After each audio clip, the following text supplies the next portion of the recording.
신바람 사연 아파트. 오늘의 사연 시작하겠습니다. 안녕하세요. 개인 사업하고 있는 30대 중반의 여자입니다. 제가 장사에 소질이 있는 줄은 생각도 못하고 살았어요. 파는 것보다 사는 걸 좋아하는 사람이었거든요. 갖고 싶은 물건이 생기면 돈 얼마라도 아껴보고자 인터넷에서 하루 종일 가격 비교해가며 단돈 100원이라도 저렴하게 파는 곳 찾아서 물건을 사고 그랬습니다. 그러다가 나중에는 도매 사이트도 기웃거리게 되었고, 그 덕에 필요 없이 물건을 몇 개나 사야 하는 상황이 생기긴 했는데, 인터넷에 마음 맞는 사람들 모아 공동구매도 진행해보고, 이래저래 조금 더 싸게 물건을 구할 방법을 찾아 헤매던 게 수익으로 이어질 수 있다는 사실을 알게 되니, 문득 이런 생각이 들더라고요. 아예 제가 물건을 팔아보는 게 어떻겠나 하는 생각이요. 그렇게 100원, 1000원 아껴보겠다던 마음이 이왕 이렇게 된 거 돈 벌면서 쇼핑도 같이 해보자는 생각으로 바뀌게 되면서 회사 다니면서 부업 형식으로 인터넷 판매업을 시작하게 되었어요. 처음에는 제가 필요로 하던 물건들 위주로 장사를 시작했고 소소하게 용돈 정도 버는 느낌의 수입을 올리게 되었습니다. 그러다가 저희 어머니 생신을 맞아 준비했던 파티용품이 어버이날 기간과 겹쳐서 대박을 쳤어요. 그 물건 하나로만 거의 제 2달치 월급에 육박하는 돈을 벌게 되었습니다. 그리고 그때 제가 다른 사람들보다 물건을 고르는 눈이 탁월하다는 확신을 갖게 되었고, 그때부터 부업의 비중을 늘려갔죠. 자는 시간 쪼개서 본격적으로 장사를 하니 부업으로 얻는 수입이 본업을 뛰어넘는 순간이 오게 되었습니다. 그렇게 2달 정도 고민을 하다가 회사를 그만두고 내 사업을 한번 키워보자 결심을 하게 되었죠. 회사에서 단기 아르바이트식으로 사람을 뽑아서 쓰고 있었는데 그중에 정말 똘똘한 친구 한 명을 꼬셔 직원으로 채용해 본격적으로 사업을 확장하기 시작했고, 지금은 직원 2명을 두고 쓸 만큼 규모가 커지게 되었습니다. 지금은 사업이 어느 정도 자리 잡아서 이것저것 다 제하고 제 손에 한 달에 평균적으로 300만 원 정도 들어와요. 회사 다닐 때 월급하고 비교하면 거의 비슷한 수준에, 회사에서 해주는 복지라든지 4대 보험 같은 거 생각하면 덜 번다고 봐도 무방한 액수긴 합니다.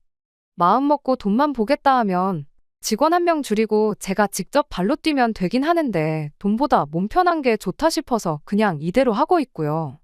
멀쩡하게 회사 생활하면서 억대 연봉 받는 사람들이 요즘 엄청 많다지만 저는 이만큼 버는 것도 감지덕지라 생각하고 제 인생 즐기면서 행복하게 살고 있습니다.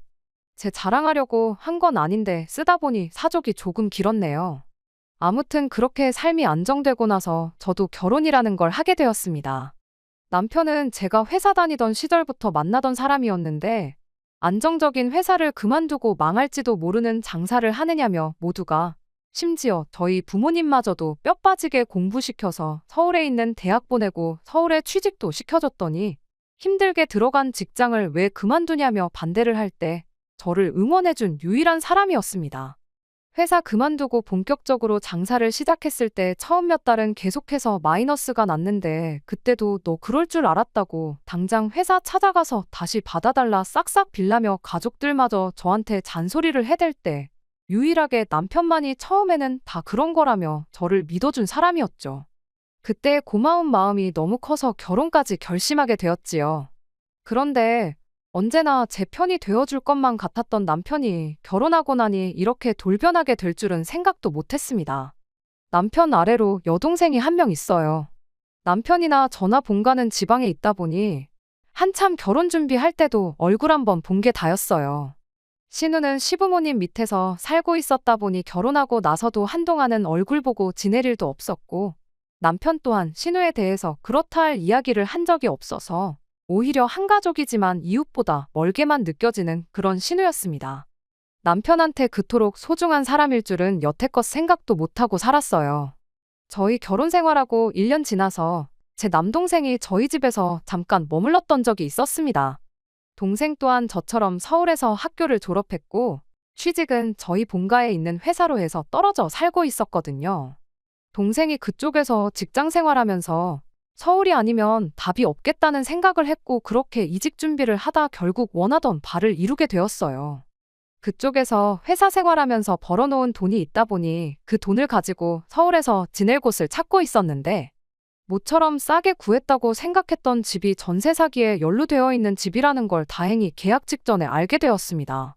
덕분에 당장 지낼 곳이 없어서 난감해하던 중 남편이 한 가족인데 돕는 게 당연한 거 아니겠냐며 흔쾌히 제 동생이 새로 지낼 곳을 찾을 때까지 저희 집에 머물게 해줬지요. 그렇게 동생이 저희 집에서 3개월 정도 더 지내다가 이사를 나가게 되었고요. 내 가족도 자기 가족처럼 따뜻하게 대해주는 그런 사람, 내 결정에 존중해주고 언제나 나를 응원해주는 사람. 남편에게는 늘 고마운 마음뿐이었습니다. 그리고 이듬해에 신우 또한 서울에 올라오고 싶다는 뜻을 내비쳐왔는데 남편이 제 동생에게 해줬던 게 있다 보니 저 역시 신우한테 당장 지낼 곳이 없으면 우리 집에서 지내도 된다는 말을 건네줬지요. 문제는 신우는 제 동생처럼 직장을 미리 구해놓고 상경한 게 아니었다는 데 있었습니다. 그냥 무작정 서울에 올라왔던 거예요.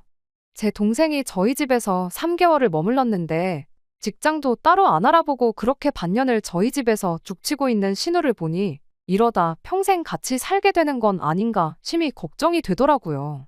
그렇다고 제가 신우한테 직장을 알아보라고 한마디 하는 게 너무 오지랖 부리는 건가 싶기도 해서 아무 말도 못하고 그렇게 전전긍긍하고 있던 때였습니다.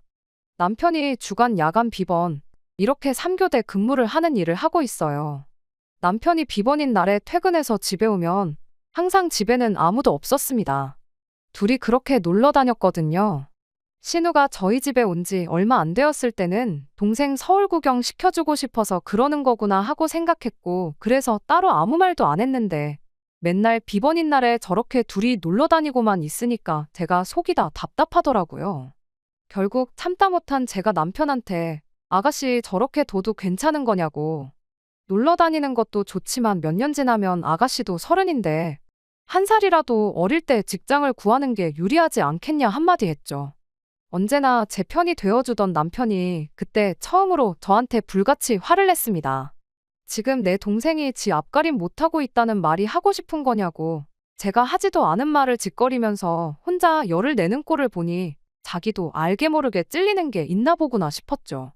남편은 네 눈에는 신우니까 생각이 없는 것처럼 보일지 몰라도 자기 앞가림 할 줄 아는 애라고 당장 돈 얼마 벌라고 고만고만한 회사 들어가라고 하는 것보다 더 좋은 조건으로 일을 할 수 있는 곳을 찾을 수 있게 도와주는 게 가족으로서 당연히 해야 할 일 아니겠냐고 입에 거품을 물면서 따지고 들더라고요. 그냥 걱정돼서 그러는 거라고 어떻게 무말을 하기는 했지만 남편이 처음 저에게 화를 낸 이유가 신우 때문이라는 게 계속해서 신경이 쓰이긴 했습니다. 그렇게 몇 달이 더 지나서였어요. 신우는 여전히 집에서 놀고 먹는 게 일이었습니다. 차라리 저희 일하는 동안 집안일이라도 도와줬으면 기특하기라도 했었을 텐데 집안일을 돕기는커녕 집을 어질러 놓는 게 일이었으니 아무리 남편이 제 동생한테 해준 게 있고 저한테 고마운 사람이라고 할지라도 저도 점점 인내심의 한계가 찾아오기 시작했지요. 부부싸움을 각오하고 남편하고 몇 번이나 신우에 대해서 이야기를 했어요. 남편도 듣다 못해 짜증이 난 건지 알겠다고 한 달 내로 동생 취직시킬 테니 두고 보라는 식으로 나왔지요. 동생이 취직에 성공하면 내 동생 무시했던 거 자기들 둘 앞에 사과하라고 으름장까지 놓으면서요. 신우가 진짜 한 달 내로 멀쩡한 일자리 구해서 일을 시작하면 내가 진짜 무릎이라도 꿇어서 사과하겠다고 저도 맞불을 놓았습니다. 그 정도까지 하지 않으면 작심삼일이라고 며칠 안 지나서 흐지부지 될 수도 있겠다 싶어서 강하게 나갔던 거죠. 그리고 그렇게 한 달 반이 더 지났어요. 역시나 제 예상대로 한 달 반이 지났는데도 신우는 여전히 전업백수로서 저희 집을 지키는 일을 하고 있었죠. 약속한 시간이 한참 지났음에도 남편이 신우에 대한 이야기를 꺼내지 않고 있는 꼴을 보니 또 제가 언급하지 않으면 이대로 시간만 흐르겠거니 싶어서 아가씨 취직은 언제 되는 거냐고 또 한마디 꺼냈습니다. 그랬더니 남편이 그제서야 한다는 소리가 저보고 너무하다는 말을 꺼내더군요. 너는 네 사업하는 사장이면서 다른 사람도 아니고 가족이 일자리 못 구하고 있으면 데려다 쓸 생각을 해야 하는 게 맞는 거 아니냐면서요. 직원 2명 쓰고 내가 버는 돈이 한 달에 300이라고 사람 1명 더 쓰면 월급이 더 나가야 되고 그렇게 되면 나는 한 달에 100만 원도 못 번다는 건데 아무리 가족이 좋다지만 내가 내 손해까지 보면서 신우 월급을 주는 게 맞냐고 따졌습니다. 그랬더니 남편이 그럼 직원을 하나 자르고 그 자리에 신우를 꽂아주면 되는 거 아니냐는 소리를 하더군요. 이 친구들이 나랑 이 일을 같이 한 세월이 몇 년인 줄은 아느냐고 서로 말 한마디 안 하고 눈만 마주쳐도 알아서 척척인 만큼 잘 맞는 사람들인데 그중 한 명을 자르고 아무 경력도 없는 신우를 그 자리에 꽂아주면 그건 그거대로 손해라고. 나는 내 사업에 지장을 줘가면서까지 신우 인생을 책임져 줄 생각은 추호도 없다고 확실하게 제 뜻을 말했습니다. 그렇게 말하고 나니 남편도 더는 대답을 잇지 못하고 꿀먹은 벙어리가 되어버리더라고요. 하나같이 다 맞는 소리만 했으니 어떻게 보면 당연한 반응이기도 했지요. 이야기 다 끝났으면 이럴 시간에 인터넷 뒤져보면서 신우 할 만한 일이나 찾아주라 말하고 저 혼자 방으로 들어갔습니다. 방에서 혼자 가만히 있으니까 남편이 신우 방문을 여는 소리가 들렸어요. 일부러 방에 있는 신우한테까지 들리라고 큰 소리로 말했으니 이번에는 제대로 한마디 하려나 싶었는데 한 30분인가 지났나 남편이 벼랑간 방문을 열고 들어오더니 저보고 사업을 크게 확장할 생각이 없냐는 겁니다. 뭔 소리를 하는 건가 했더니 신우를 직원으로 쓰지 말고 동업자로 쓰라는 거예요. 제가 인터넷 쇼핑몰을 가지고 있으니 거기에서 신우도 자기 물건을 팔 수 있게 여건을 마련해달라는 소리였지요. 뭔 소리를 하는가 했더니 보다시피 우리 동생이 예쁘고 스타일도 좋지 않냐고.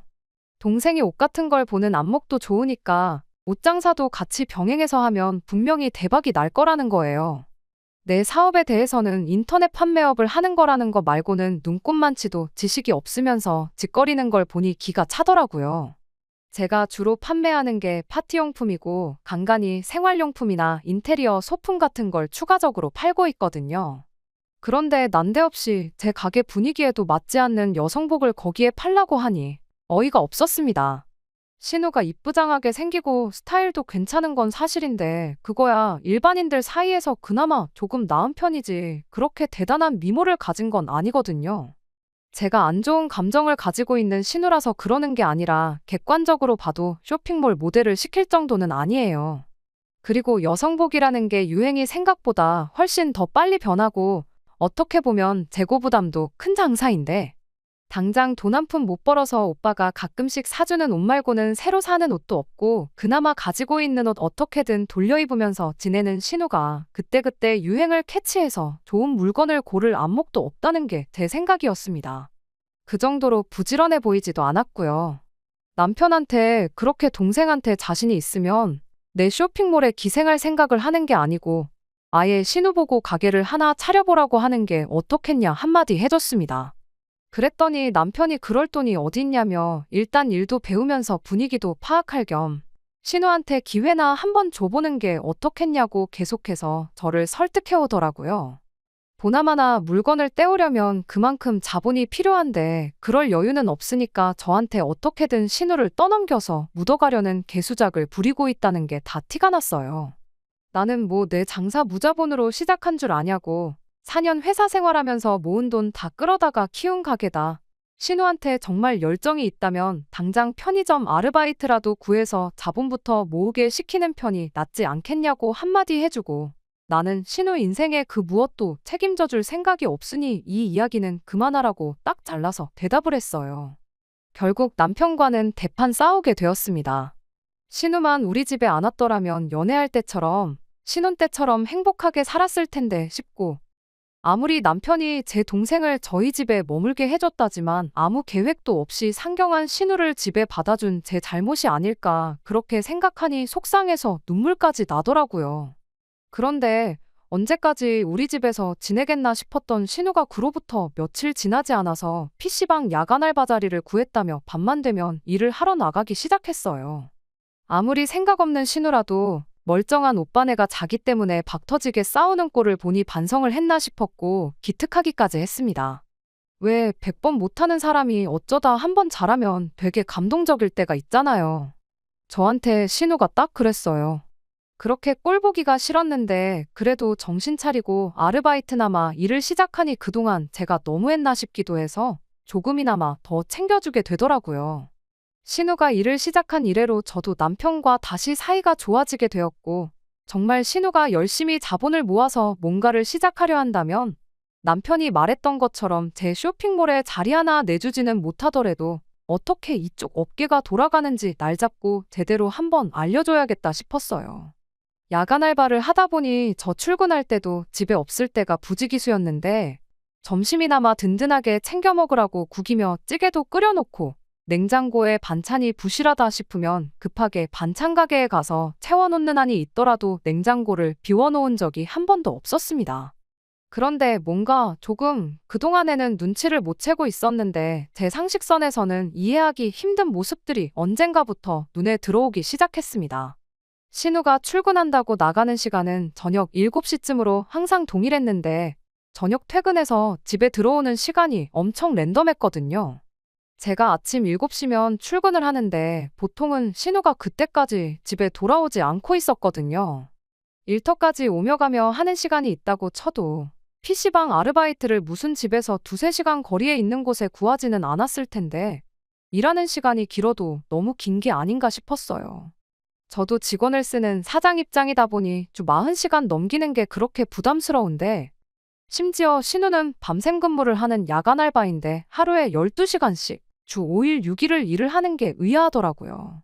그리고 언젠가부터 신우가 핸드폰도 최신 기종으로 바꾸고 옷도 비싼 걸 어디서 그렇게 사다 달라고 하는데 PC방 야간 아르바이트가 그렇게 돈을 많이 버는 직장이 아니라는 건 이미 상식선에서 알고 있는 내용이었고요. 한 번은 제가 출근하다가 웬일로 일찍 퇴근하는 신우를 마주친 적이 있었습니다.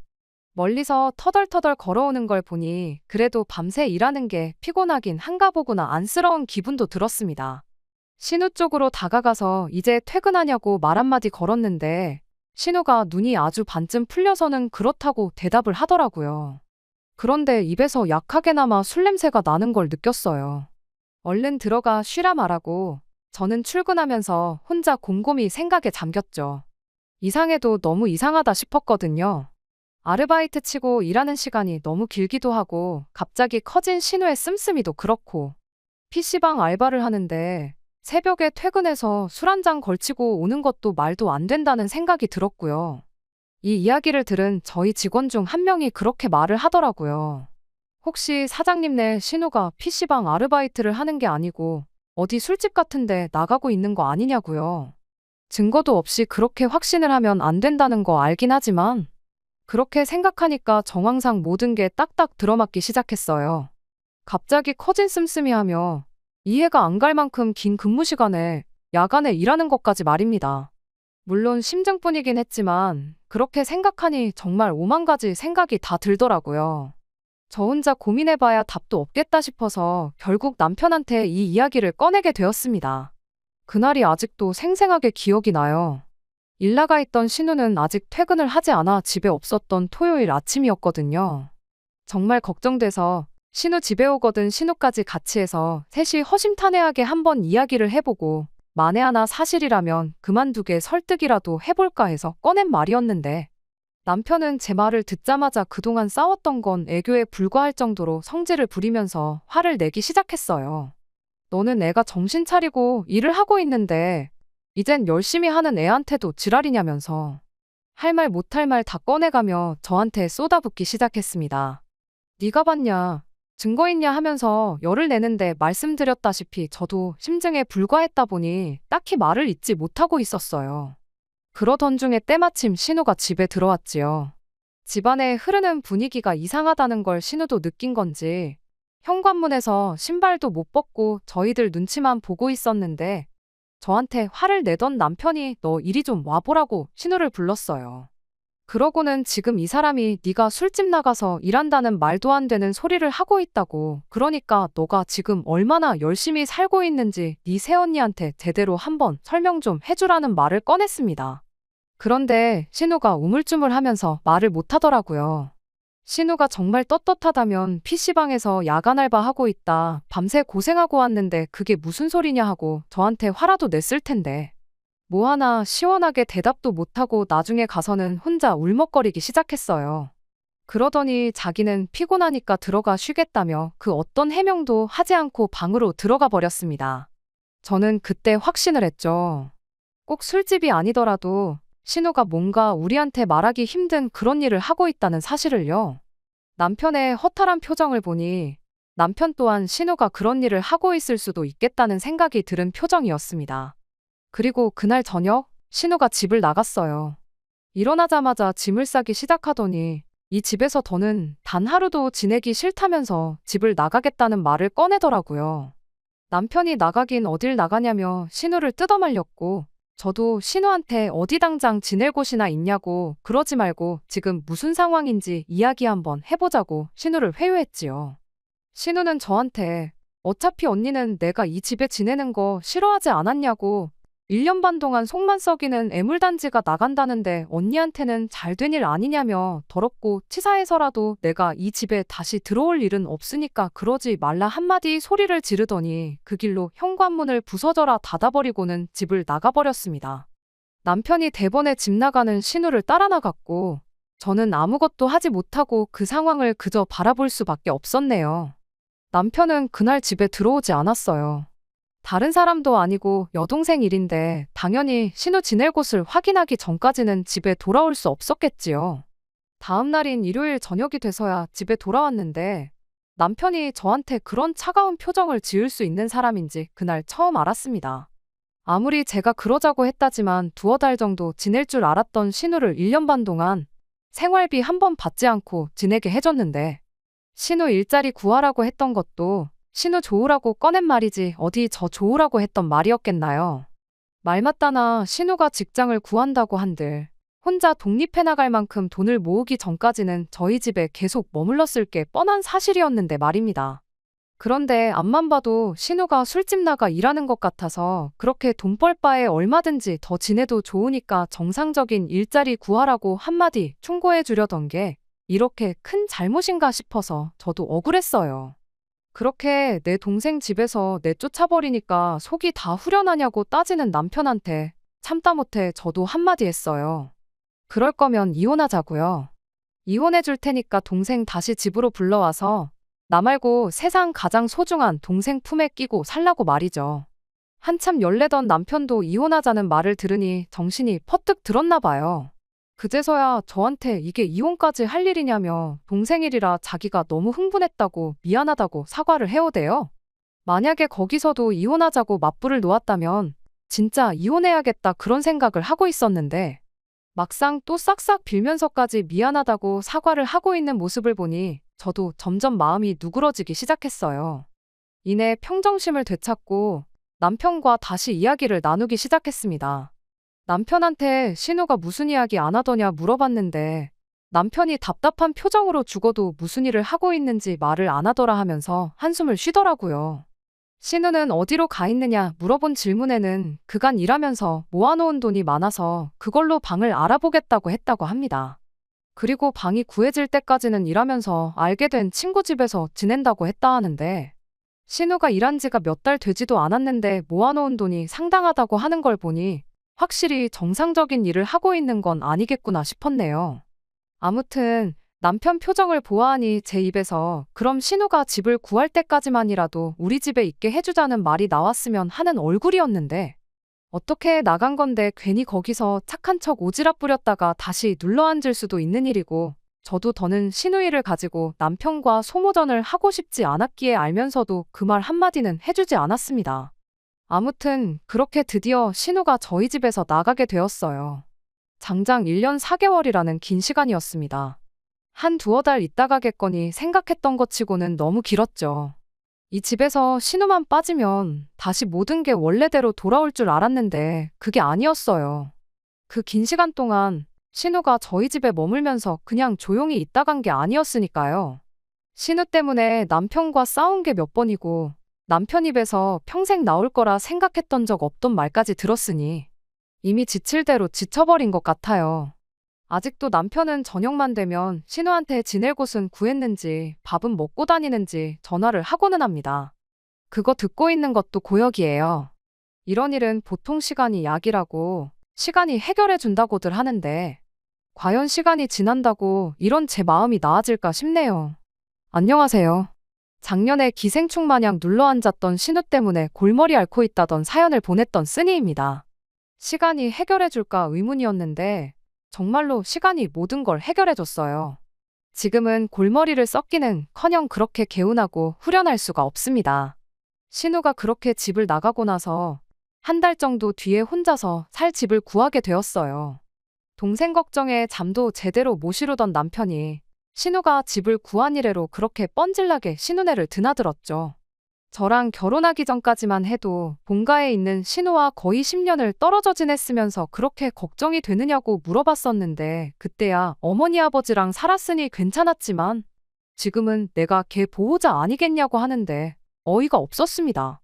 백번양보에서 신우가 집안의 늦둥이라 나이차가 10살씩 난다면 이해라도 하겠지만 신우가 한두 살 먹은 애도 아니고 곧 30을 앞두고 있는 다 큰 어른인데 보호자 타령을 하고 있으니 말입니다.